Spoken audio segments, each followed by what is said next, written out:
President Joe Biden to our district to see firsthand the impact the American Rescue Plan will have on our community and small businesses in Delaware County, Pennsylvania, and to see the enthusiasm with which his visit was welcomed.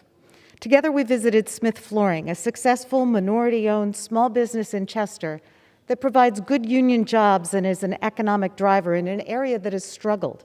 The President and I spoke with founders Kristen and James Smith about how the COVID pandemic has impacted their business. The struggling economy has meant leaner times, but they're trying to do right by their employees until things get moving again.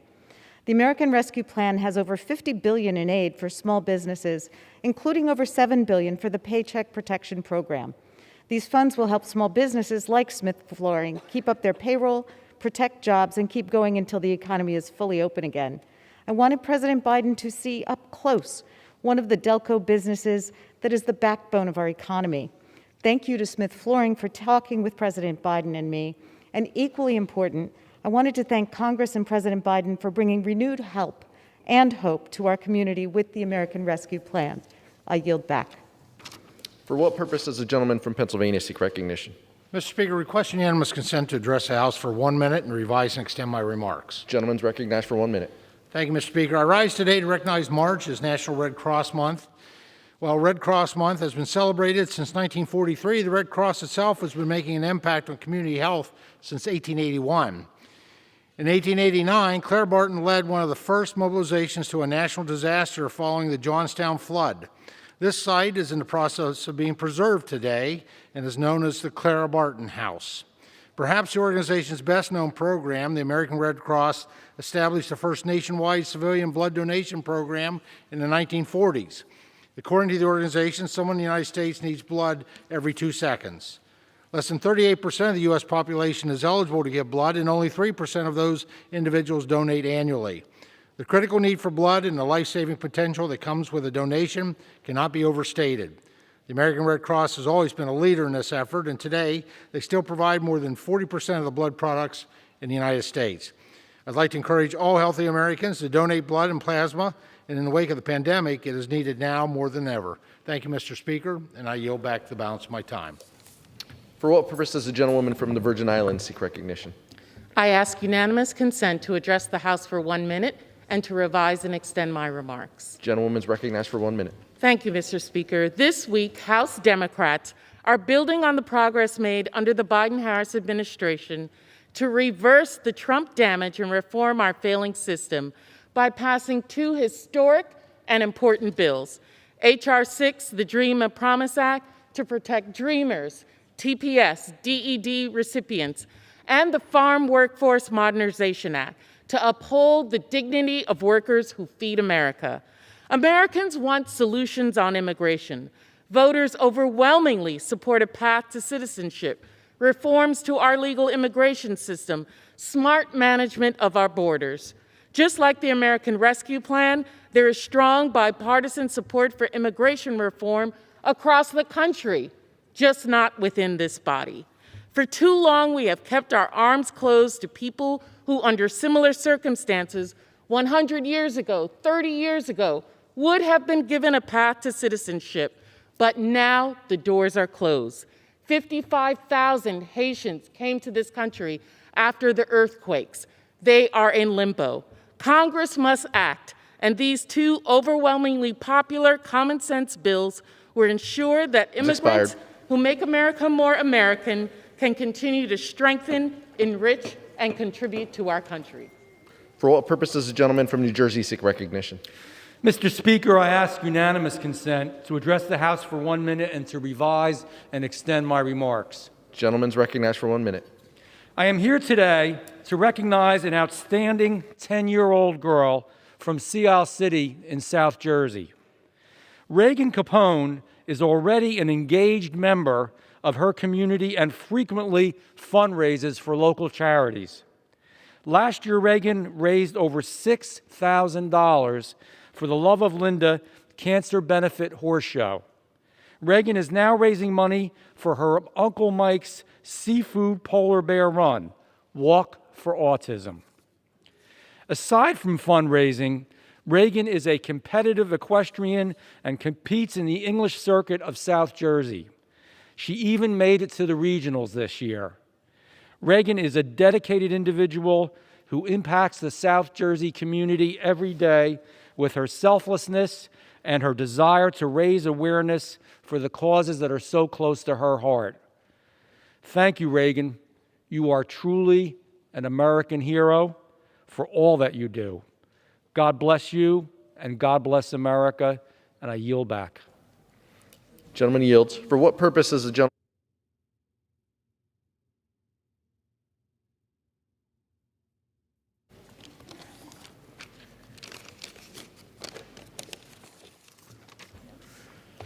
For what purpose does the gentleman from Maryland seek recognition?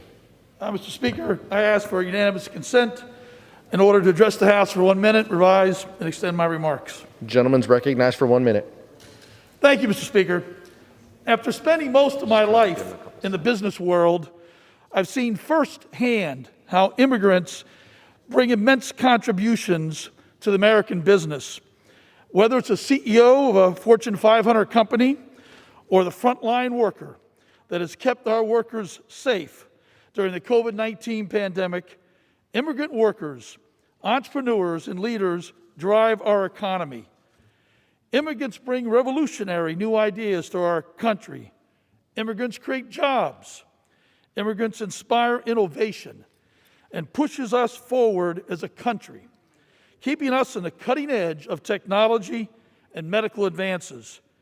As a speaker often says, diversity is our strength, unity is our power. Immigrants bring their diverse experiences and ideas to our country, to our economy, and make it better. Our nation will be foolish to take them for granted. I yield back. For what purpose does the gentleman from Indiana seek recognition?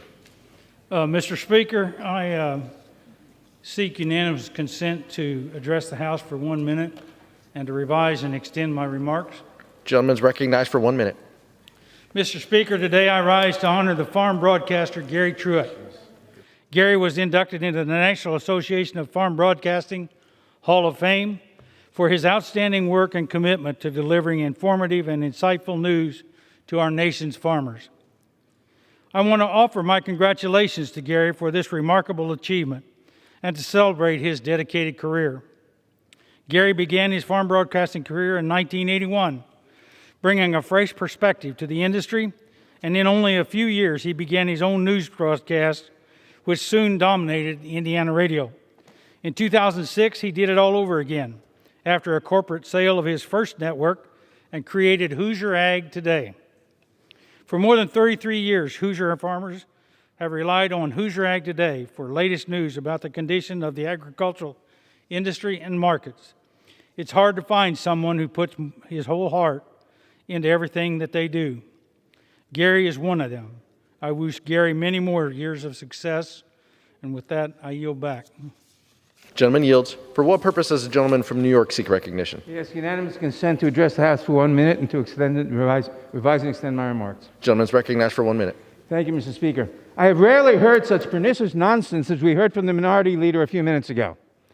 He accused Mr. Swalwell of having a Chinese spy or Chinese agent in his campaign. I understand he's introduced a resolution to remove Mr. Swalwell from his committee for that purpose.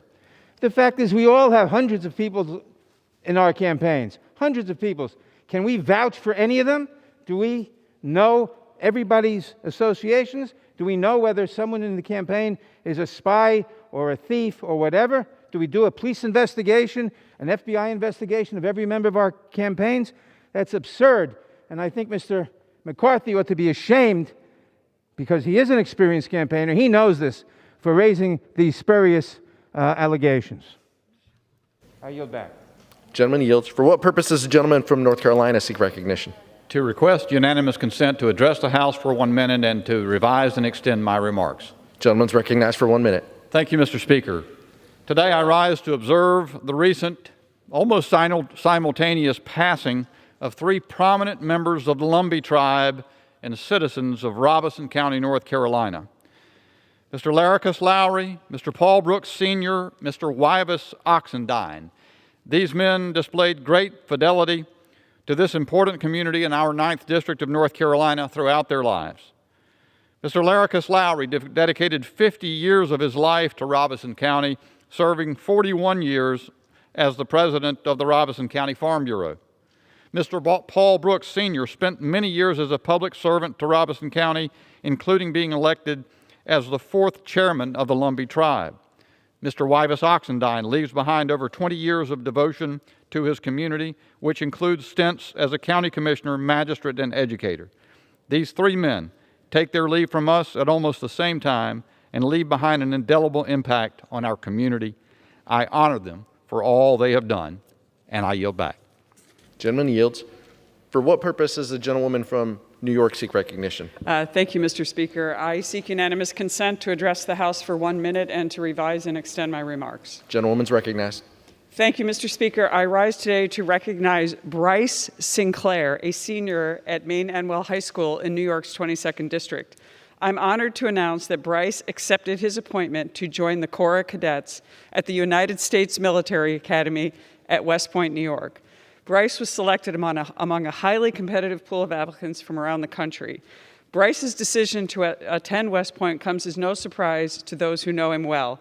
He is a young leader with exceptional talent and potential and is already a dedicated member of our community. I wish to congratulate Bryce on his tremendous honor. I wish him the best as he takes on this venerable challenge to serve our community and our nation in line with the Army's core values: loyalty, duty, respect, selfless service, honor, and personal courage. As the mother of a Naval Academy graduate, the service academies hold a special place in my heart, especially the friendly annual rivalry at the Army-Navy game. We wish Bryce all the best as he moves closer to his next incredible step to joining the Corps of Cadets. Good luck, Bryce, and go Army and go Navy. Thank you, Mr. Speaker.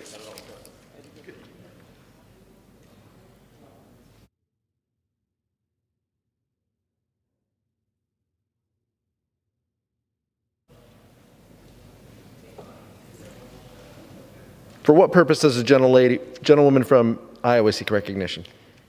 Thank you, Mr. Speaker. I ask for unanimous consent to address the House for 1 minute and revise and extend my remarks. Gentlewoman's recognized for 1 minute. Thank you, Mr. Speaker. I was going to ask for 1 minute yesterday, given that it was St. Patrick's Day, and Pella Dutch High School is the color of green, but they're the Pella Dutch, not the Pella Irish. Last Friday, the Pella High School Dutch of Marion County, Iowa, successfully completed their playoff run by winning the 3A Iowa Boys Basketball Championship. Capping off a terrific 26-2 season with a 15-1 conference record, the Dutch brought home the state championship for the first time in 18 years. The achievement of winning a state title itself is something of which the Dutch team and the Pella community should be proud. But these players and their families should be even more proud of their commitment to game, perseverance, sportsmanship, and teamwork that guided them through this incredible season. For the seniors, I hope you continue to follow your passions in basketball and elsewhere beyond high school. For the juniors and underclassmen, I wish you the best of luck in the coming years, both on and off the court. I am thrilled for this team, the coaching staff, fans, and the entire Pella community, and I'm honored to represent them in Congress and speak about them on the House floor. Thank you, Mr. Speaker. I yield back. Gentlewoman yields back. The chair lays before the House a communication. The clerk will read. The Honorable the Speaker, House of Representatives, Madam, pursuant to the permission granted in Clause 2H of Rule 2 of the Rules of the U.S. House of Representatives, the clerk received the following message from the Secretary of the Senate on March 18, 2021 at 11:08 a.m. that the Senate passed with an amendment, H.R. 1276, signed sincerely, Cheryl L. Johnson.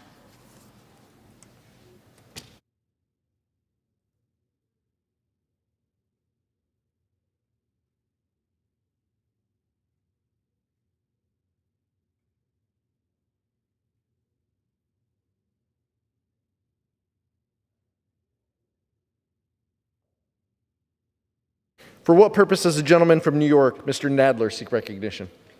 Mr. Speaker, pursuant to House Resolution 233, I call up H.R. 6, the American Dream and Promise Act of 2021, and ask for its immediate consideration. The clerk will report the title of the bill. H.R. 6, a bill to authorize the cancellation of removal and adjustment of status of certain aliens and for other purposes.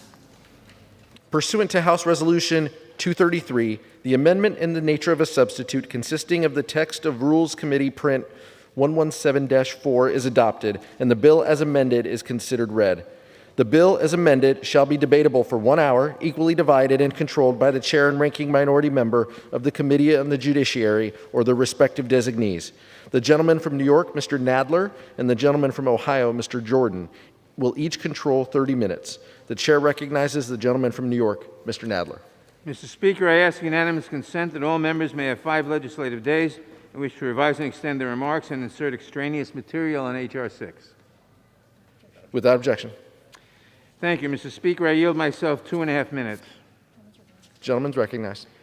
Mr. Speaker, H.R. 6, the American Dream and Promise Act of 2021, is vital legislation that establishes a path to lawful permanent resident, or LPR status, for 2 critically important populations that are in dire need of protection. The DREAM Act creates an earned path to LPR status for dreamers, individuals who entered the United States in their youth and who have lived here for most of their lives. Dreamers are part of the fabric of our nation, aptly demonstrated by their commitment to bettering our strength through the pursuit of education, military service, and employment. It is undeniable that dreamers enrich our nation. They are our neighbors and coworkers, they are classmates with our children, and they serve our military with distinction. They are an essential part of our communities, where they contribute to our thriving economy and make America a stronger, more united, and more diverse nation. Similarly, the Promise Act provides a path to LPR status for individuals who either held or were eligible for temporary protected status, TPS, as of January 1st, 2017, or deferred income departure, DED, as of January 20th, 2021. TPS is a form of humanitarian relief provided to individuals from countries experiencing dangerous conditions and crises. DED is like TPS, but it is derived solely from the President's constitutional powers to conduct foreign relations. Like Dreamers, TPS and DED recipients are essential to our communities. Many of them have lived in the United States for decades. They make up a significant portion of the workforce in key industries, including construction, food service, and home health care. They contribute to the U.S. economy not only through their work, but also through consumer spending and tax revenue, and they have been particularly essential in serving our country during the COVID-19 pandemic. I have no doubt that some of my Republican colleagues will stand before us today and use what they claim is a crisis at the border as an excuse not to support this bill. But let's get one thing straight. This legislation is not about the border. This legislation is about finally delivering on our promise to America's dreamers and others who are equally deserving of our protection. I want to thank my colleagues Lucille Roybal-Allard, Nydia Velasquez, and Yvette Clark for their commitment to this important legislation and to the millions of people this legislation will protect. I hope that all my colleagues will stand up for them when it truly counts and will support H.R. 6 today. I reserve the balance of my time. The gentleman from New York reserves. The gentleman from Ohio is recognized. Thank you, Mr. Speaker. I yield myself such time as I may consume. The gentleman's recognized. Mr. Speaker, there's a crisis at the border. There's been a crisis at the border for weeks. And instead of addressing the crisis, instead of having a hearing in the committee, Democrats have passed bills that defund the police, restrict American Second Amendment liberties, and federalize election law. And not one of those bills, by the way, not one of those bills went through committee. In fact, the Judiciary Committee, 74 days of this Congress, the full Judiciary Committee has yet to have a hearing on anything. We've asked to have a hearing on the border crisis, the real crisis. We've asked to have a hearing on cancel culture, the attack on people's First Amendment liberties. We've asked to have a hearing on conservatorships. No full committee hearing this entire Congress, but they can pass bills to defund the police, restrict American Second Amendment liberties, federalize election law, and now, while there's a crisis on the border, they bring a bill to the floor that gives amnesty to 3 million illegal aliens. 74 days of the 117th Congress, the Democrats have taken away the Republicans' right to offer a motion to recommit. They've kicked Marjorie Taylor Greene off committee. 2 Democrats wrote a letter trying to cancel Fox News, Newsmax, One American News. The Democratic chair of the House Administration Committee compiled a dossier on 140 Republican members, and they're preparing to steal an election from Republican Congresswoman Miller Meeks. And today they're going to pass a bill, try to pass a bill, which, as I said before, gives amnesty to 3 million illegal immigrants. We've got gang members crossing the border. We've got people whose name is on the terrorist watch list crossing the border. We've got COVID-positive illegals crossing the border. 100,000 encounters with foreigners on the border in February alone. Housing illegal immigrants in the Dallas Convention Center. And the administration sending FEMA in to help, even though they refuse to call the crisis a crisis. They're sending in the disaster agency to help with the situation. If that's not a crisis, frankly, I don't know what one is. A crisis that President Trump 2 months ago told us was coming. I want to read what President Trump said in January. 2 months ago, this is what President Trump said. If our border security measures are reversed, it will trigger a tidal wave of illegal immigration, a wave like you've never seen before. Boy, was that accurate. If our border security measures are reversed, what has the Biden administration done? They placed a moratorium on deportation. They ended the Remain in Mexico program, and they've stopped building the wall. I think that's a reversal. I think that's a reversal of the measures that were put in place. And what did it trigger? A tidal wave of illegal immigration, a wave like you've never seen before? It sure did. The tidal wave is here, and the Democrats' answer is amnesty. Wow. Such a deal for the American people. Such a deal for the American taxpayer. Democrats' answer: defund the police, attack Second Amendment liberties of Americans, federalize election law, try to cancel Fox, Newsmax, One American News, compile a dossier on Republicans, kick one congresswoman off of her committees, and try to take an election from another, all while they are creating a crisis on the border, and then respond to it all with what? A bill that gives amnesty to 3 million illegal immigrants. That's what this legislation does today. I hope we vote no. I hope we can stop this legislation. This is not what the American people bargained for. This is not common sense, and I hope we defeat this measure. I reserve the balance of our time. Gentleman from Ohio reserves. Gentleman from New York is recognized. Mr. Speaker, I now yield 2.5 minutes to the distinguished gentlelady from California, Ms. Roybal Allard. The gentlewoman from California is recognized for 2.5 minutes. Mr. Speaker, as a co-author of H.R. 6, I rise in strong support of the Dream and Promise Act. I thank Speaker Pelosi for making the Dream and Promise Act one of the top 10 Democratic priorities in the 117th Congress. I also thank Congresswoman Zoe Lofgren and the Judiciary Immigration Subcommittee for their invaluable hard work on this bill.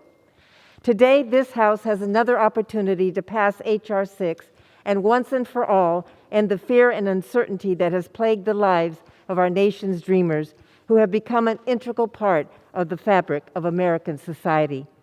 According to the Center for American Progress, each year dreamers contribute over $17.3 billion in federal taxes, nearly $9.7 billion in state and local taxes, and their households have $75 billion in buying power.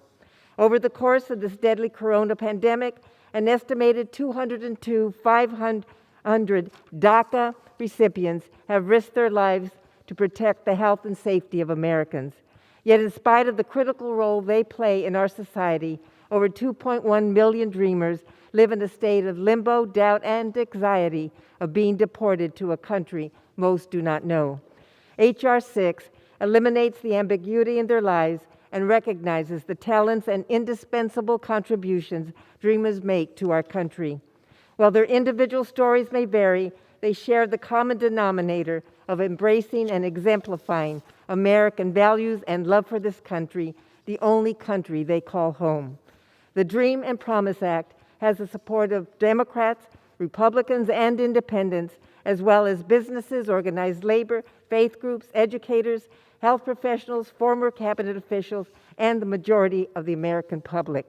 This unprecedented coalition of support highlights that protecting our dreamers and providing them with a path to citizenship is not a partisan issue. It is an issue about who we are as Americans and what is in the best interest of our country. By passing the Dream and Promise Act, we will live up to our American values of fairness, justice, and compassion, and these incredible young dreamers, like generations of immigrants before them, can continue to play their vital role in the well-being of our nation. I urge my colleagues to vote yes on the Dream and Promise Act today. I yield back. Gentleman from New York reserves. Gentleman from Ohio is recognized. Thank you, Mr. Speaker. I would yield 2 minutes to the ranking member on the Immigration Subcommittee, the gentleman from California, Mr. McClintock. Gentleman from California is recognized for 2 minutes. Mr. Speaker, last year we finally achieved operational control of our southern border for the first time in decades. The Trump administration made it clear that our border would be enforced, and illegal immigration dropped dramatically. Well, that all ended on January 20th when Joe Biden issued executive orders to stop deporting illegal immigrants, abandon the border wall, and to admit anyone claiming to be under 18 and rescinding the Remain in Mexico policy for asylum claims. Well, that message has been heard loud and clear. The Border Patrol reported more than 100,000 encounters in February alone. Now think about that. That is the entire population of South Bend, Indiana, or Green Bay, Wisconsin, in a single month. And it's getting worse. We're way beyond the debate over whether this is a border crisis. The question now is whether we have a border at all. What's the Democrats' response? Well, this bill promises a path to citizenship not only for 700,000 DACA recipients, but millions more who illegally arrived prior to January 1st, were under 19 when they arrived, and have only committed 2 misdemeanors. How do you prove you qualify? Under this bill, you have a friend vouch for you. Now, we all sympathize with those illegally brought here as young children years ago. And more than 200 Republicans supported legislation to give them legal status in the 115th Congress. But it included measures that secured our border and enforced our laws to discourage another generation of young people being brought here, exactly as we're seeing unfold today. Why are so many children being placed in the hands of Mexican criminal cartels and forced to suffer the 2,000-mile trail of terror to our border? Because it works. This bill proves the Mexican crime cartels are right. You'll be admitted into our country and need only wait for the next amnesty. I yield back. Is recognized. Mr. Speaker, I now yield 2 minutes to the distinguished gentlelady from California, Ms. Lofgren. Gentlewoman from California is recognized for 2 minutes. Mr. Speaker, imagine this.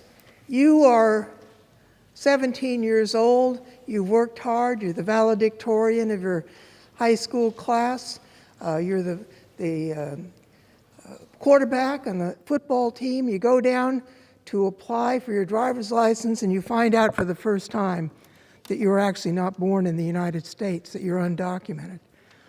There's no possibility for you to get right with the law, but you did nothing wrong. You don't even remember the place that you were born in.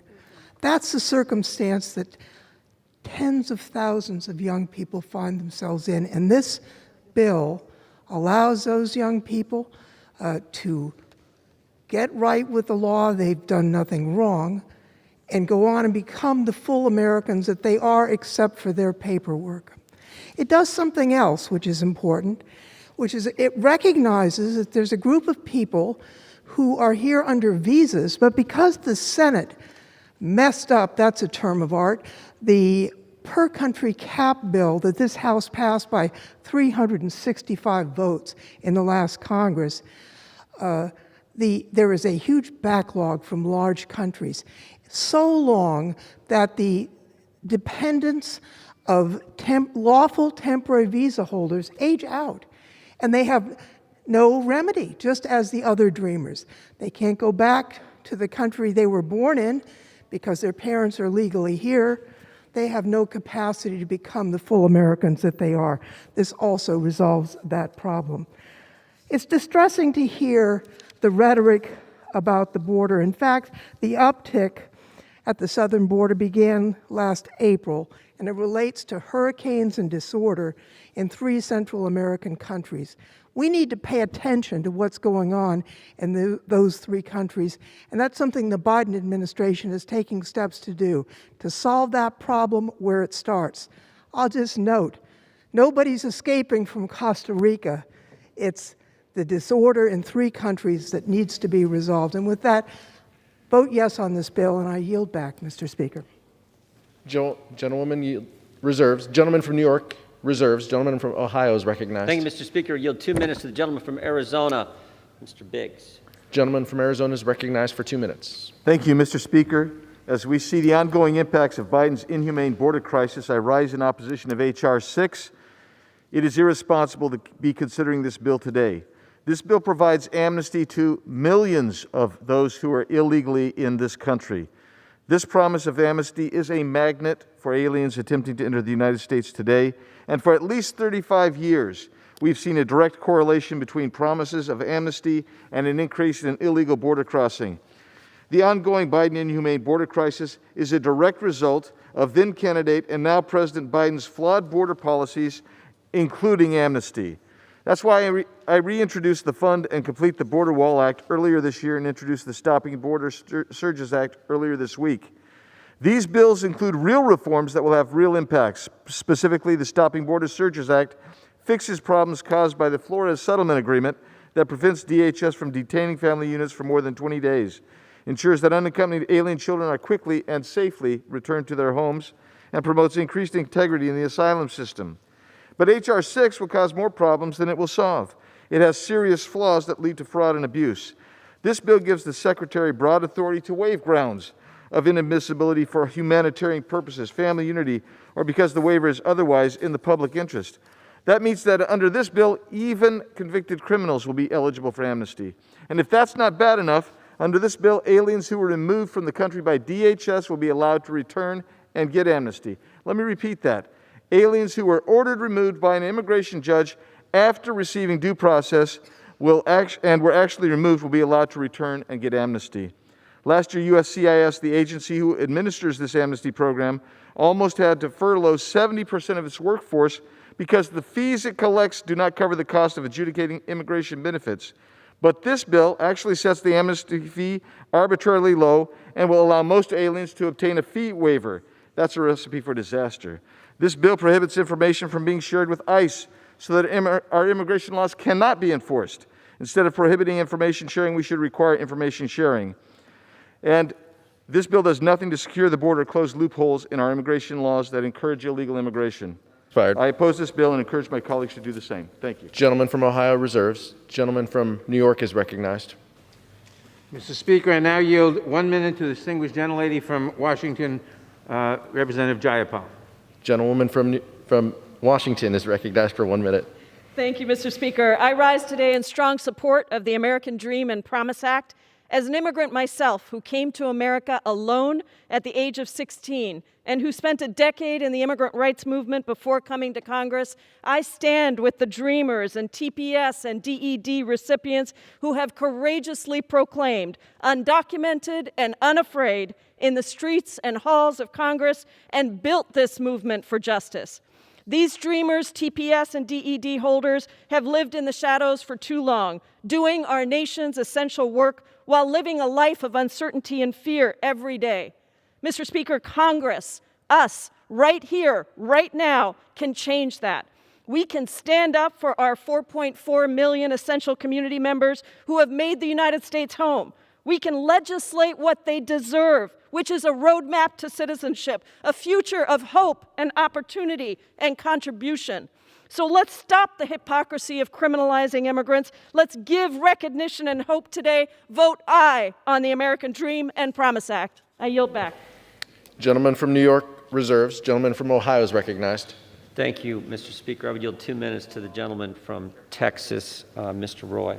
The gentleman from Texas is recognized for 2 minutes. Thank the Speaker, and I thank the gentleman from Ohio for yielding me time.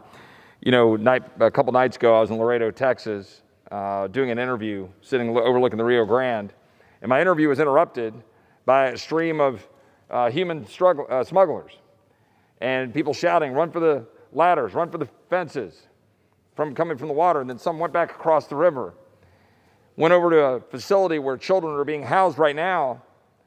They are the people being smuggled by cartels for profit. That's happening right now today. While we sit in here and debate this bill, it is happening right now. A child is being abused right now by cartels. And this body, the quote-unquote People's House, is doing nothing. nothing to address cartels who have ownership of our borders right now. We are not doing our job. A secure border is pro-immigrant. But instead, what we're doing today is we're going to pass legislation which is a magnet for more traffic of children. We're going to pass legislation today that empowers cartels. We're going to pass legislation today which is a Band-Aid on a broken system because this body refuses to do its constitutional duty to secure the borders of the United States. That is what we're going to do today. Meanwhile, nothing is going to improve the lives of the little girl sitting in Nuevo Laredo right now under the hands of CDN being abused for $3,000, for $7,000 to move that little girl across the river, while Border Patrol doesn't have the resources to secure the border. When I'm down on the river with a guy who's on a 3-mile stretch of the border, one guy, and he can't do nothing about that flow, while narcotics and fentanyl comes across our border. So pat ourselves on the back today, Mr. Speaker, for a bill that's going to get passed, headlines, speeches given about all this is so great for immigrants. Meanwhile, immigrants today getting raped, abused, beaten, sold into indentured slavery, put into human sex trafficking because we refuse to secure the border of the United States. And we'll never get a chance to offer an amendment on the floor of this body to do anything about it. I yield back. Gentleman from Ohio reserves. Gentleman from New York is recognized. Mr. Speaker, I now yield 1 minute to the distinguished Majority Leader of the House. The gentleman from Maryland is recognized for 1 minute. I thank the gentleman for yielding.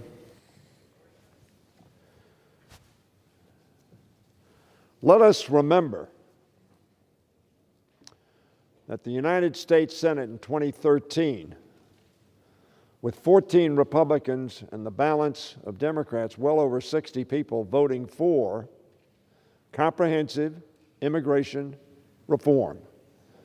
And as I recall, and perhaps the chairman can correct me, I believe $47 billion for security. Maybe the staff can shake their head that that was the right number. But it was a very substantial number. That may not be the exact number. On this side of the aisle, we pleaded with the majority, bring a comprehensive immigration bill to the floor. You were in charge. You could have brought whatever security that you wanted. You could have brought comprehensive immigration reform to the floor. The bills that were brought to the floor bore no relationship, with all due respect, to the Senate-passed bipartisan bill. And so we did not achieve comprehensive immigration reform. There was no conference, there was no back and forth, there was no response to that bipartisan bill. And so, I tell my friend from Texas, yes, there is a problem. There's a problem in trafficking, and we need to deal with it. But I also tell this House what it ought to know is that the immigration system is broken. I wait for somebody to arise and say, no, it's fine. Nobody believes it's fine, Mr. Speaker. These bills are not comprehensive immigration reform, but they are supported by the American people because they know that Dreamers, TPS, DED, are adding to this country's value. Mr. Speaker, for 135 years, America's bright beacon to the world has been that statue that stands in New York Harbor, lifts her lamp beside the golden door. For those who are yearning to breathe free. My father came through that door. He was 32 years of age in 1934. He came from Denmark. He came for the reason most come. Not fleeing, however, from a dangerous land, as some are now doing, but looking for opportunity. and a better life. They have come throughout our history from every corner of the world, braving hardship and seeking opportunity, arriving here to build businesses, raise families, and contribute to strengthening communities. Dreamers have done that. They did not come at their instance. They came at their parents' instance or somebody else's instance. But they are here, and they know America as their home. Immigrants are a reason why America became one of the world's most powerful and most prosperous country. For years now, however, our immigration and visa system has been terribly broken. So much so that millions in this country live in fear, holding their breaths every day, that they could be deported to faraway lands that are not their homes. Because America is their home. For Dreamers, it has been their home since their earliest days. And today, this House is going to take action, as we did last Congress, to help them breathe easier. The minority leader and I were at a meeting at the White House some years ago. And the president, then President Trump, said, if you send me a Dreamers bill, I'll sign it. Well, we never sent it. Minority leader and I negotiated, along with others, the administration and Senator Durbin and I and the minority leader and Senator Cornyn. We didn't get there, sadly. This bill will correct the wrong that has brought fear and uncertainty to so many Americans. Yes, Americans. American is their home and their country. We are talking about patriotic and law-abiding residents, many of whom have been here for decades and are working to build a strong community and serving on the front lines of this pandemic as healthcare professionals, first responders, and essential workers. We owe them the chance to live without fear of deportation and family separation. There are other problems we ought to talk about, and we have talked about, but certainly these Dreamers and those from TPS who have been here for a long period of time and DED, this bill is just for them. When I say just, I don't mean solely, I mean justice. We passed the American Dream and Promise Act last Congress with bipartisan support, and I hope we can do the same today. I want to thank Representative Roybal Allard for her leadership on H.R. 6, and all those in the Hispanic caucus, and all those, and yourself, Mr. Speaker, for the extraordinary work you've done. We're also voting, of course, today on another immigration bill this week, H.R. 1603, the Farm Workforce Modernization Act. I rise in support of that as well. This legislation offered by Chairwoman Lofgren would provide a pathway to permanent legal residency to undocumented agricultural workers and their families who are living here and filling a critical economic need from which we benefit, every one of us, every day. And that is the food on our table. Without that change, workers and their employers would continue to operate under a cloud of uncertainty and instability. These reforms are long overdue, and I want to thank Chairwoman Lofgren for her work to bring them to the floor. I hope, as part of a broader immigration reform efforts, that we can address the status of seasonal non-agricultural workers on H-2B, who contribute so much to our economy and communities working in landscaping, hospitality, and in my own state of Maryland, the crab industry. After the House passes this legislation and H.R. 6, I hope the Senate will move quickly to send them to President Biden for his signature. The DREAM Act, the Dream and Promise Act, some 75% of Americans are for that. We've been passing legislation the overwhelming majority of Americans are for, and somehow the Senate didn't get it or didn't care. Hopefully this year they will. If enacted, these two bills would provide a pathway to permanent legal status for some 3 to 4 million people. They're here. They're among us. They help us. They work with us. They pay taxes. Let's bring them out from under the cloud of being kicked out. This legislation today is a major achievement and will hasten the moment when 3 to 4 million immigrants and their families can breathe a little easier, a little freer, knowing they are welcomed and valued here in America, that they are truly a part of this country. And I urge my colleagues to support both of these pieces of legislation. I yield back the balance of my time. Gentleman from New York reserves. Gentleman from Ohio is recognized. Thank you, Mr. Speaker. I would just point out, Mr. Speaker, the majority leader, it's just not accurate what he said. Republicans 2 years ago had bills that were much more comprehensive than what the Democrats are bringing to the floor this week. We had a bill that dealt with merit-based immigration, E-Verify, ag workers enforcement, border security. So it's just not accurate to say our plan wasn't comprehensive. We had two bills, as the Republican leader mentioned. So with that, I would yield 1 minute to the Republican leader, the gentleman from California, Mr. McCarthy. Gentleman from California is recognized for 1 minute. Thank you, Mr. Speaker. I want to thank the Republican leader of Judiciary. He is correct that Republicans were in the majority, brought two bills to the floor. And, Mr. Speaker, I'd like to remind you and the others, and even the majority leader, that not one Democrat voted for either of those. Not one voted for one to move to the Senate. They actually denied the bill from going to the Senate, even if you wanted to change it to become law. Just a little truth in history. Mr. Speaker, I am going to say something that President Biden refuses to say. There is a crisis on our southern border. It's a humanitarian crisis. It's a public health crisis, a national security crisis.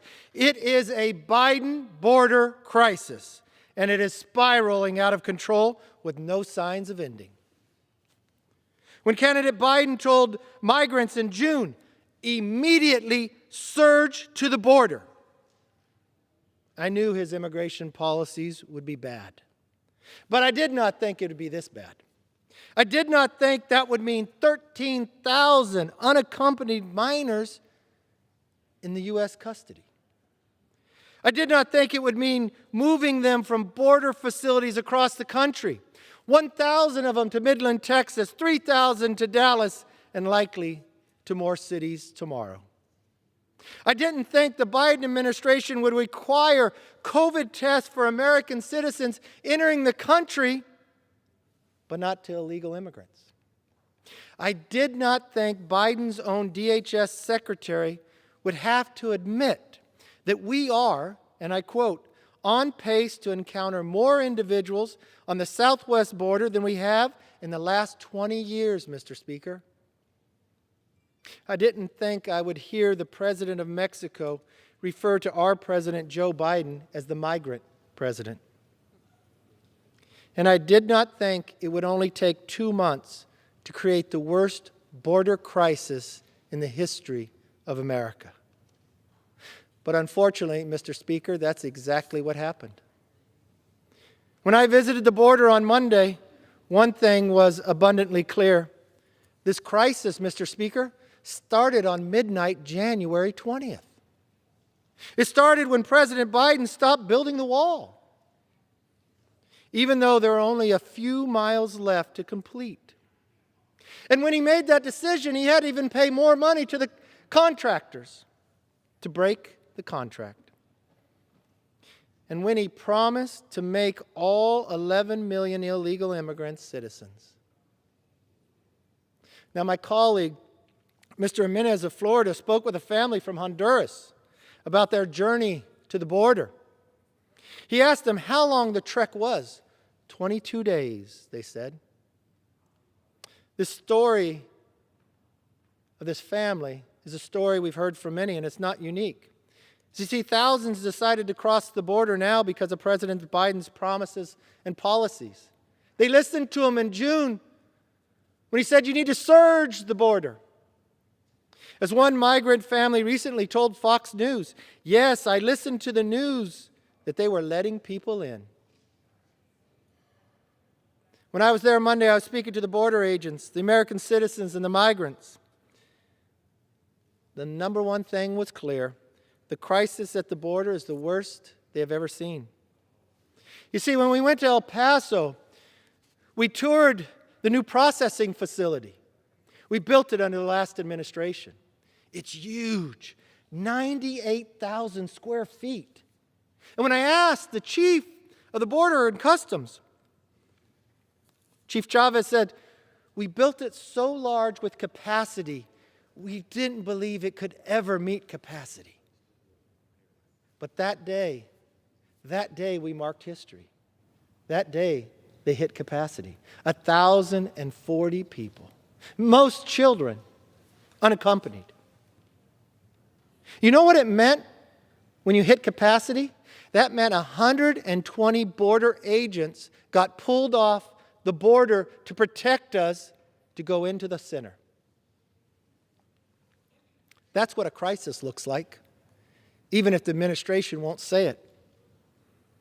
We also saw overworked Border Patrol agents in the El Paso facility. I do, Mr. Speaker, I want to thank them.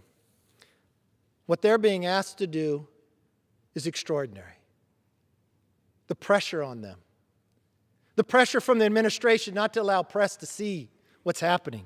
The pressure of overcapacitated of the number of people there. The pressure to do it under a pandemic. That's what a crisis looks like. When we sat and talked to the doctor, the medical unit, he told us it's approximately 10% of every immigrant has COVID. But they're not tested. You see, that's only for American citizens when they re-enter. But they're not tested and they're sent to other cities. And as many as know here, you could be tested and you're positive, but the person you've been standing around put into one unit with for a number of days, sleeping very close next to, having to interact the entire time in one unit, closed unit, that you'll come positive in the next 5 days. But that's okay because you'll be shipped to another city. But that city has been trying to combat this pandemic. Who knows what happens next? And more alarming, the most alarming, Mr. Speaker, was when we were briefed in Monument 3 in El Paso. They told us that they've caught people on the terrorist watch list. I know, Mr. Speaker, you would be concerned about that. I was alarmed. I questioned further. It's not just people on the terrorist watch list. We found people from other nations, from Iran, from Turkey. But, Mr. Speaker, when I went to the press conference right after that, I mentioned that because I think every American, one terrorist is too much in this nation that could get through. I believe, Mr. Speaker, you believe that too. But Congressman Gallego, the chairman of the Subcommittee of Intelligence and Special Operations, and Mr. Speaker, he also represents a border state. I thought he would tweet arm in arm to stop this. But you know what he said, Mr. Speaker? He tweeted on Monday that I was either lying or I was wrong because he hadn't heard anything about it. I believe he even challenged because he had such high clearance because he's on Intel. And Congresswoman Escobar, she represents part of El Paso. I thought she would be very concerned too because this is where they're entering, where they caught these people on a terrorist watch list. Not everybody gets put on one. Mr. Speaker, what she said was, I was trying to fuel the division. Fuel the division. Because I just told something that a terrorist was caught coming through. But on Tuesday, Axios confirmed 4 people matching terrorist watch list arrested at the border. 3 from Yemen, Mr. Speaker, and 1 from Serbia. Biden's DHS secretary also confirmed that this indeed happened. I'm not sure if their Twitter account is down or if they've been blocked, but I have not heard an apology or a correction. I know Twitter does that to members of Congress, but I hope they're back on and I will soon get the apology or the acknowledgement of a correction and the respect. If members with security clearance haven't heard about the terrorist threats on the border, I suggest they pay closer attention to the classified briefings. Mr. Speaker, the responsibility for this crisis rests squarely on the shoulders of President Biden.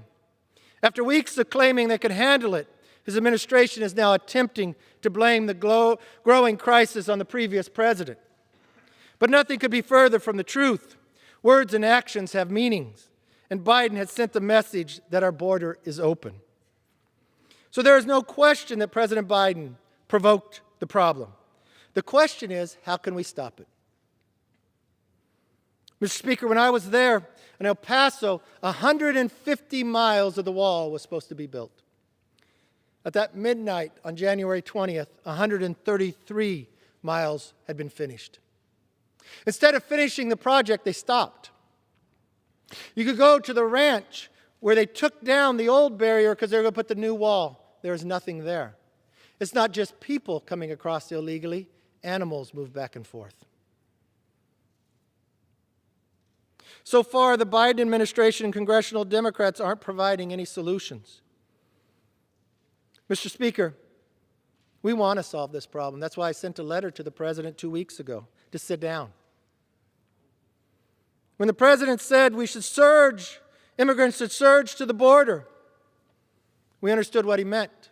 So all those that were seeking asylum automatically got in. COVID or not, no test required. We saw that the Biden administration, which told migrants, we aren't saying don't come, just don't come now. You see, that was from the secretary. Those are really strong words. But Mr. Speaker,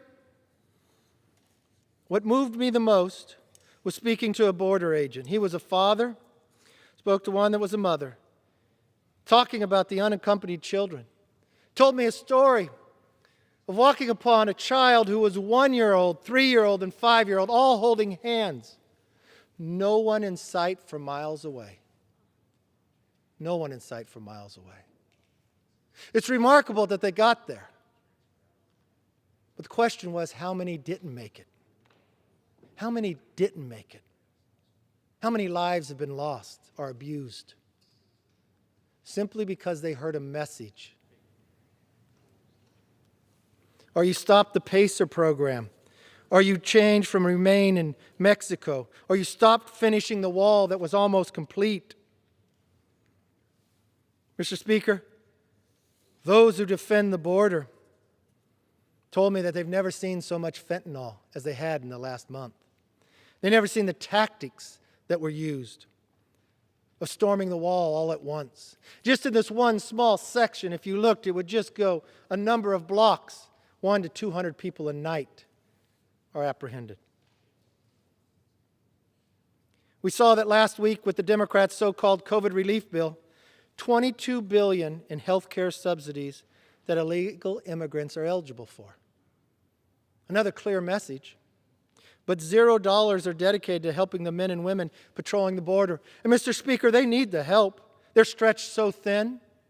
They're stretched so thin in the middle of COVID where they're dealing with something where they're not even testing for COVID, but they have to interact. This new facility, 98,000 square feet. It is a beautiful facility. New. Already met capacity for the first time in history with the new administration.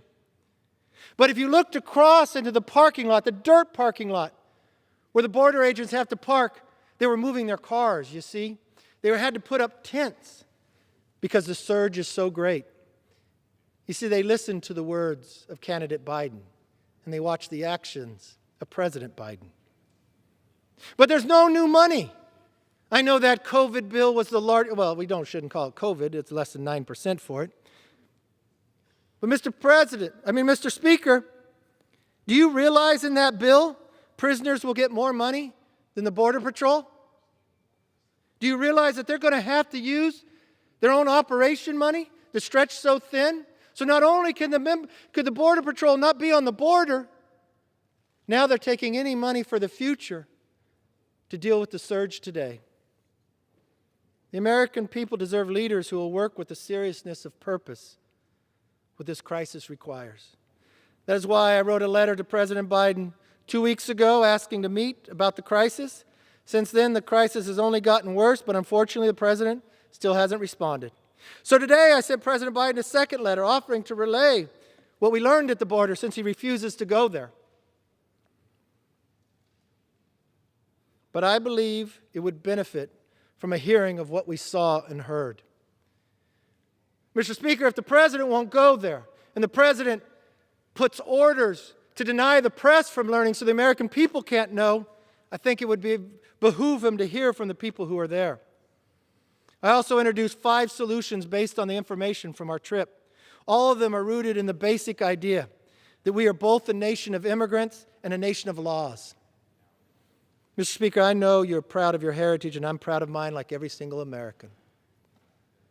I know how many of us come from immigrant families. I know when you walk into my office, which you have been, Mr. Speaker, you will look on my wall.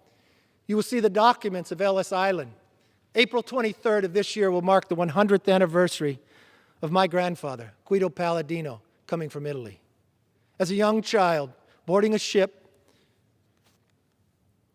to come here for a better life. You see, America believes in immigration. But there is no time to break the law and come illegally. There is a process to come here. If we implement now, these common sense solutions would help to stop the border crisis. Mr. Speaker, as I said early, the Biden border crisis is a humanitarian, health, and national security crisis, and it's deteriorating quickly. To protect our citizens from further harm, our government must send a clear and united message to the citizens of Mexico and Central America. That message is simple. There is never a right time to break the law and enter the United States illegally. The time for delay, denial, and distraction is over. Mr. Speaker, I know you care about this issue. I know you care about what's happening at the border. Mr. Speaker, I ask you, convey that to the President. If he cares as much as you, he would travel there. I know it's tough to travel, but when you have Air Force One, and I know he's got a schedule, it's not far to fly to the border. His own secretary has said this is the worst it's been in 20 years. Mr. Speaker, there's not one law that has passed here that created that crisis. Mr. Speaker, it's to all your constituents and all those in America. There's been terrorists who have caught. There are children walking in the desert by themselves. There are cartels making a fortune off the parts and disadvantaging of America. We're in the middle of a pandemic where people are not being tested but shipped to other cities. This isn't political, Mr. Speaker. This is about this nation. Join with us on our letter. Let's solve this problem together. And I yield back, Mr. Speaker. Gentleman from Ohio reserves. Gentleman from New York is recognized. Mr. Speaker, I now yield 1 minute and 15 seconds to the gentlelady from Texas, Ms. Escobar. Gentlewoman from Texas is recognized for 1 minute and 15 seconds. Thank you, Mr. Speaker. Thank you, Mr. Chairman. We are here today, my colleagues, to talk about our dreamers, the precious resource that we have in our country. But of course, unfortunately, what we are hearing is as much fear-mongering as possible by our Republican colleagues about immigrants. My name was mentioned, and the minority leader chose to come into my safe and secure community earlier this week to use my community as a prop, so I need to respond. In 2019, Mr. Speaker, I led CODELS to El Paso and brought nearly 20% of Congress to my community. I invited everyone. I stood in the well, invited Republicans, Democrats, everyone. Only Democrats took me up on my offer to see the entire picture, not just law enforcement, but to meet with advocates, attorneys, everyone who makes up the system of immigration on the border. Not a single Republican attended. Last session, we as a Congress passed a number of bills, including supplemental bills, to address what was happening on the border and to address immigration. No Republicans supported our effort. Last week, when the minority leader, when I learned he was coming into my community, I sent him a letter, invited him to meet with everyone who was available to help give him the full picture. He refused. Their strategy is the same strategy they've employed with COVID: do nothing. We will finally address this. I rise to support our dreamers and H.R. 6. Thank you, Mr. Speaker. I yield back.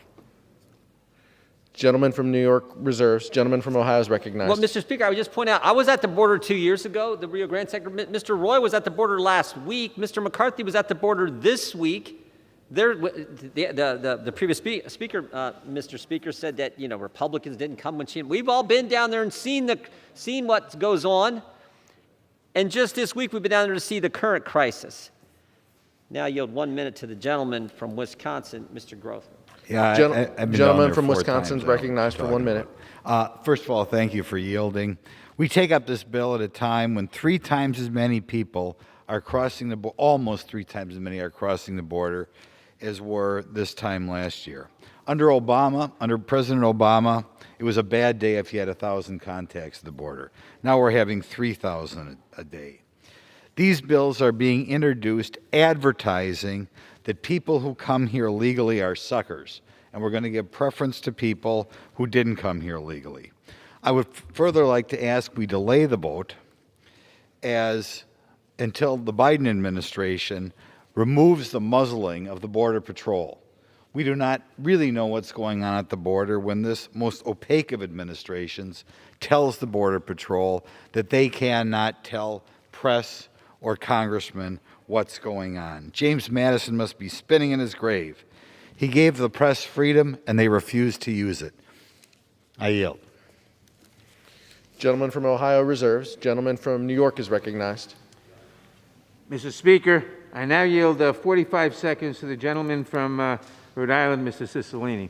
The gentleman from Rhode Island is recognized for 45 seconds. Mr. Speaker, dreamers are American citizens in every sense of the word. For most, America is the only home they've ever known. Despite what my colleagues on the other side of the aisle argue, dreamers are not a drain on the economy. Dreamers contribute to our economy by adding an estimated $42 billion to the GDP every year. That's 6 times more than the cost of DACA. They participate in our workforce, own small businesses, create jobs, pay taxes, and spend billions of dollars every year on goods and services. And most importantly, they enrich our lives and are valued members of our communities. And when the pandemic hit, over 62,000 dreamers stepped up and provided life-saving health care to all of us. And now it's our turn to look out for our neighbors, our coworkers, and friends. They've earned the right to call America home. H.R. 6 provides a path to citizenship for dreamers, as well as temporary protected status and deferred enforced recipients. I urge my colleagues to vote yes. There's nothing more American than the DREAM Act. I yield back. Gentleman from New York reserves. Gentleman from Ohio is recognized. Thank you, Mr. Speaker. I yield 1.5 minutes to the gentlelady from Texas, Ms. Van Dyne. The gentlewoman from Texas is recognized for 90 seconds. Thank you very much, Mr. Speaker. The crisis at the border is astounding in its scale as thousands of illegal immigrants, enabled by drug cartels and human traffickers, enter the country on a daily basis, many of them unaccompanied minors untested for COVID-19.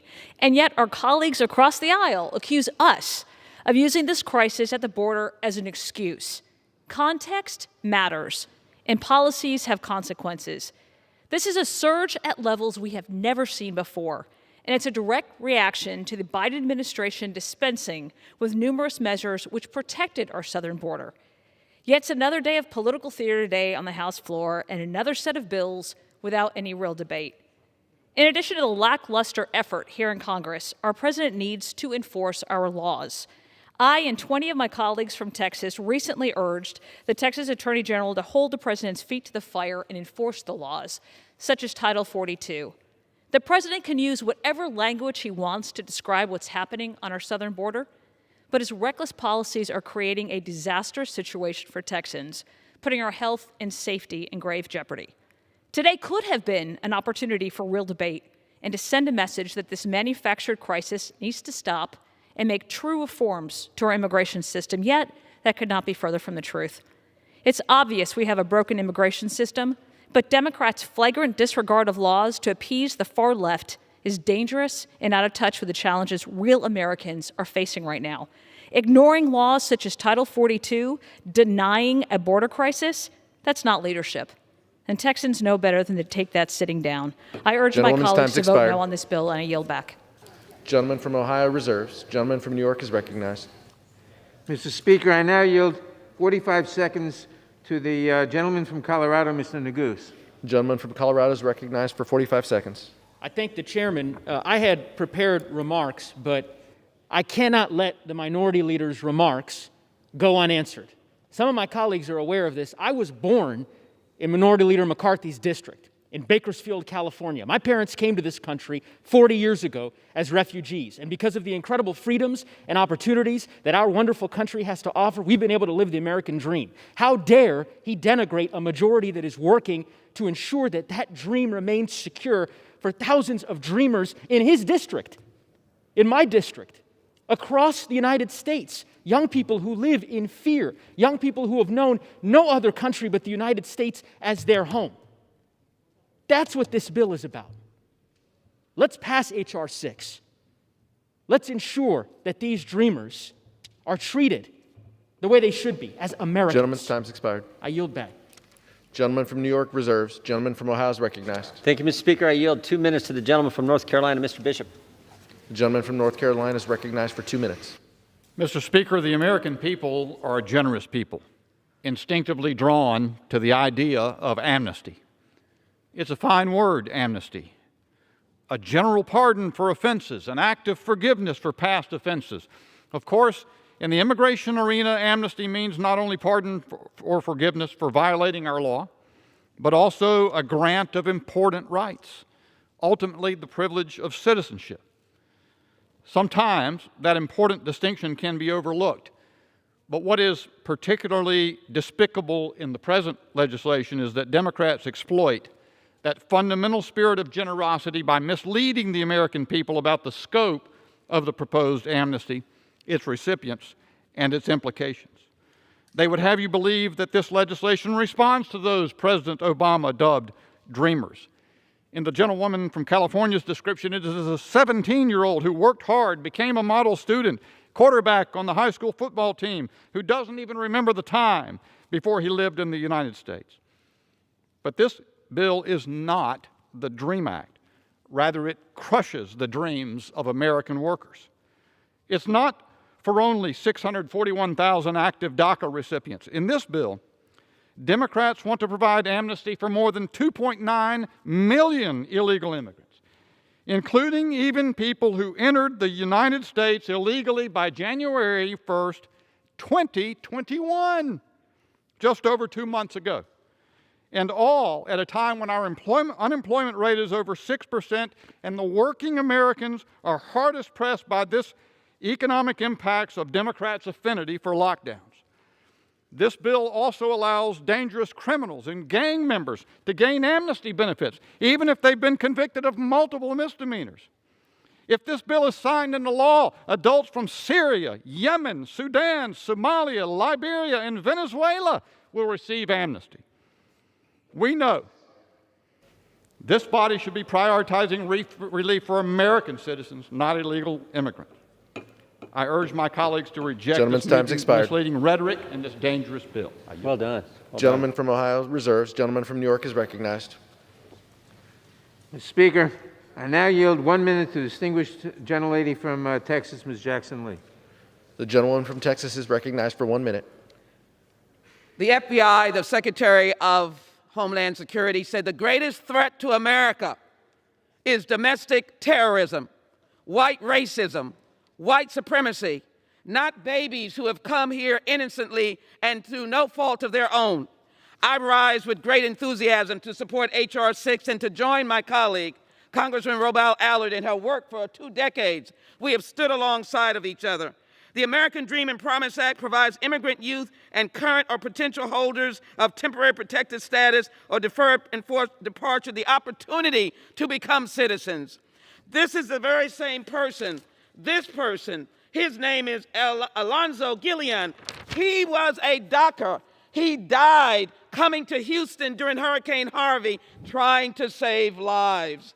Or Cesar Espinoza, who organized a civil rights organization, a DACA recipient. Or the EMS person who worked with us during Hurricane Harvey.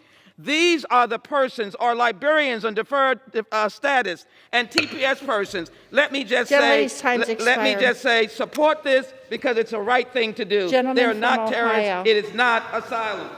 Gentleman from Ohio is recognized. It is not Madam Speaker, we would reserve. Gentleman reserves. Gentleman from New York. Madam Speaker, I now yield 45 seconds to the distinguished gentleman from Tennessee, Mr. Capone. Gentleman is recognized for 45 seconds. Thank you. When we came to Congress in 2006, my class of '06, Mr. Jordan, we were offered the opportunity to go to Harvard University for a seminar. We were told there that one of the greatest problems facing this country was a lack of workers, that our birth rate was declining, and that we needed more people to come to this country and more workers to supply our workforce, and our economy. Those situations have not gotten better. These dreamers are trained in America. They've been educated in America. They're talented. They're smart. Not are we only doing them the right thing by giving them this pathway to citizenship, but we're doing the right thing for America because we need their talent to make this country even greater. That's why I support the Dreamers Act, and I yield back the balance of my time. Gentleman yields back. Gentleman from Ohio. Madam Speaker, we reserve. Gentleman reserves. Gentleman from New York. Madam Speaker, I now yield 45 seconds to the distinguished gentleman from Arizona, Mr. Stanton. Gentleman's recognized. 45 seconds. Madam Speaker, I rise in support of H.R. 6, the American Dream and Promise Act. Dreamers have been waiting far too long for meaningful congressional action. By passing H.R. 6, we are telling dreamers all over our country, we see you, we hear you, and we know your home is here in the United States of America. Arizona is fortunate to have nearly 24,000 DACA recipients. They are teachers, community organizers, essential workers, contributing greatly to our economy. In this pandemic, they make sure our grocery stores' shelves are stocked and our families are fed. They work long shifts in COVID hospital wings and now are vaccinating our communities. That's who they are, giving back and contributing an estimated $240 million in taxes yearly in Arizona alone. Dreamers are essential to rebuilding our economy, and it's long past time we put them on a path to citizenship. Thank you. I yield back. Gentleman from Ohio. Thank you, Madam Speaker. I yield 1 minute to the gentleman from California, Mr. Garcia. Gentleman's recognized for 1 minute.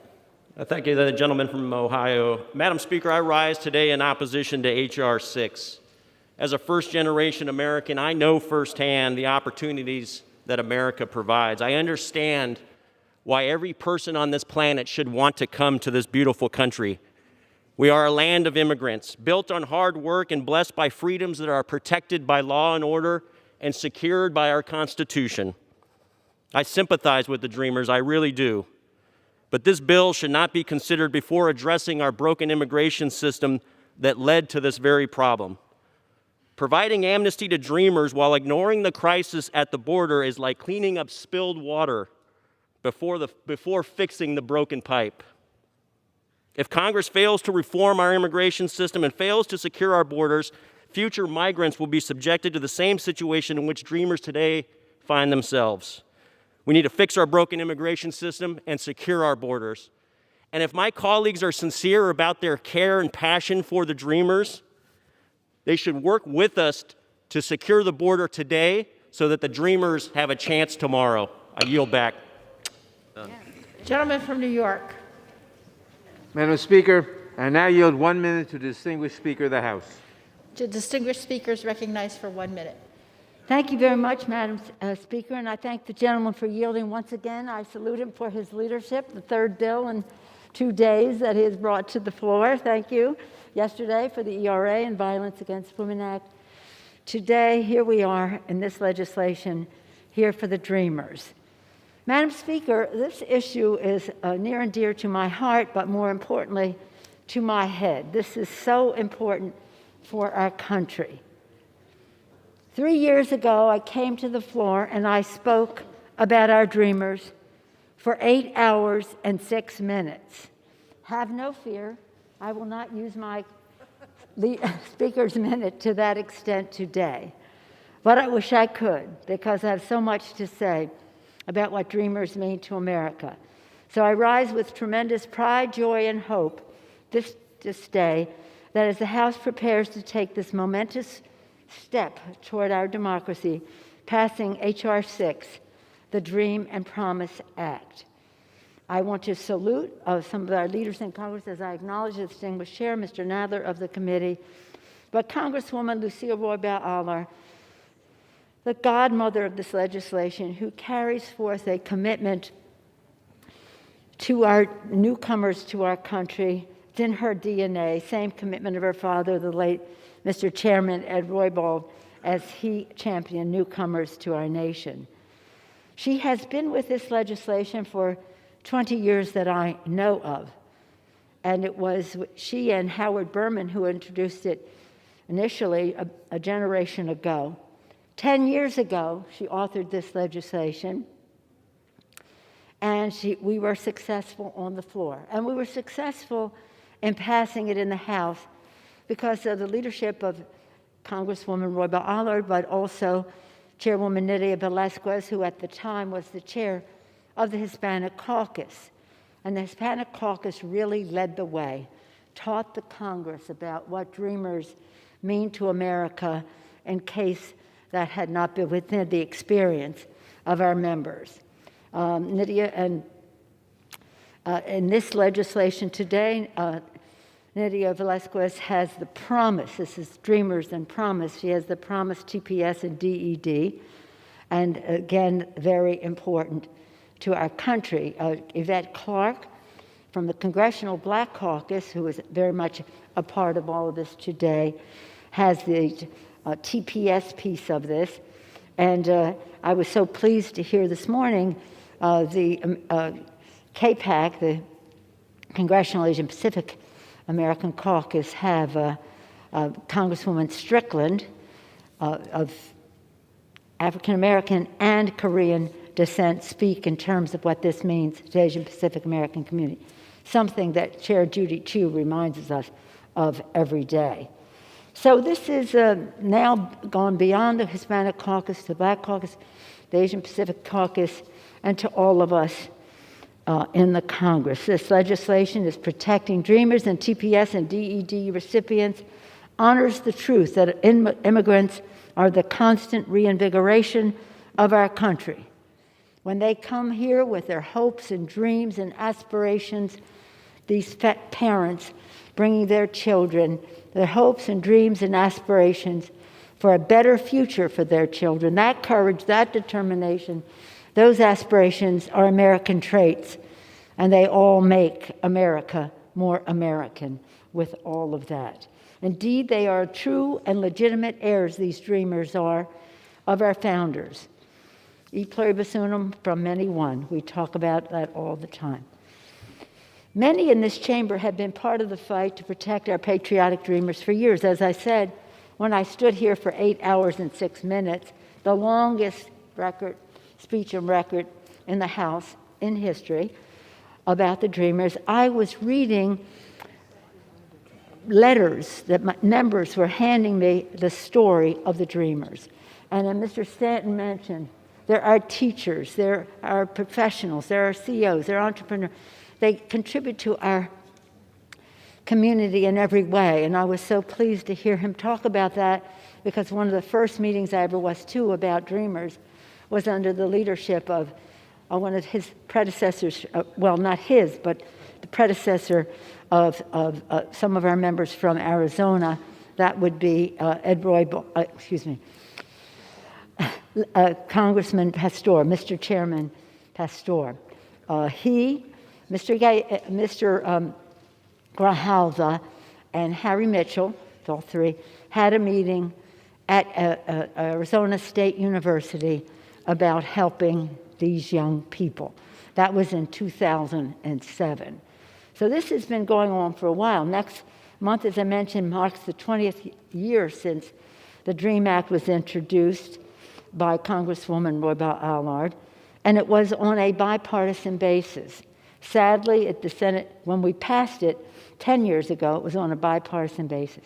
We couldn't prevail with 60 votes in the Senate. But since then, millions of Americans have come together to organize and mobilize for dreamers, labor leaders, the business community, faith organizations, national security officials, law enforcement, and more. We often talk about dreamers having the support of the 3 Bs. Badges in terms of law enforcement, Bible in terms of faith-based, and the business community. And the true VIPs of the moment are the dreamers and immigrants who have spoken out with great dignity and eloquence, refusing to be forced back into the shadows. This determination has made a difference. It is their courage that is sending this legislation to the Senate and then to the President's desk. Before I close, I want to acknowledge the work of Congresswoman Zoe Lofgren, the chair of the Immigration Subcommittee of the Judiciary Committee. Zoe Lofgren is also the chair of the House Administration Committee, so I call her Madam Chairman, Madam Chairman. She has, Madam Chair, she has taught immigration law. She has been an immigration lawyer, and she chairs the Immigration Committee. We could not be better served than by her intricate knowledge of immigration law, both on this legislation, we'll take up next or later, the farm worker mobilization legislation. So I thank Zoe Lofgren for that. Again, Dreamers, TPS, DED recipients are American in every way. They have lived and worked in our country for decades, if not their entire lives, and they are an integral thread in the fabric of our nation. For the Dreamers, it's less time, for the others more. Dreamers power our businesses, our economy, our CEOs and taxpayers, all of them do. They advance innovation and America's technological edge as entrepreneurs and researchers. They protect our national security and military might and service members and civilian experts. That's why I'm so grateful to Congresswoman, Madam Chair Roybal Allard, Madam Chair Velasquez, Chair Judy Chu, and Congresswoman Strickland for advancing this legislation to help Dreamers, TPS, and DED recipients. So many of the front lines of the pandemic are there are frontline here. Healthcare workers, first responders, transportation, sanitation, food workers, our teachers. There's so much of our country. These immigrant communities strengthen, enrich, and ennoble our nation, and they must be allowed to stay. There's nothing partisan about protecting Dreamers, TPS, and DE recipients. The DREAM Act has long had bipartisan support in both chambers. Support for TPS and DE recipients is also bipartisan in the country. Nearly 3/4 of the public support a path to citizenship. I always love to quote President Reagan. In his last speech as President of the United States, his last speech, this is his last message as President to the American people, he said, "Thanks to each wave of new arrivals to this land of opportunity, we're a nation forever young, forever bursting with energy and new ideas, and always on the cutting edge, always leading the world into the next frontier. This quality is vital to the future, our future as a nation. If we ever close the door to new Americans, our leadership in the world would soon be lost." With that, I urge a bipartisan vote and yield back the balance of my time. Gentlelady yields back. Gentleman from Ohio. Madam Speaker, could I inquire the amount of time remaining for each side? Gentleman from Ohio has 13 minutes. Gentleman from New York has 14 3/4 minutes. We'll reserve. Gentleman reserves. Gentleman from New York.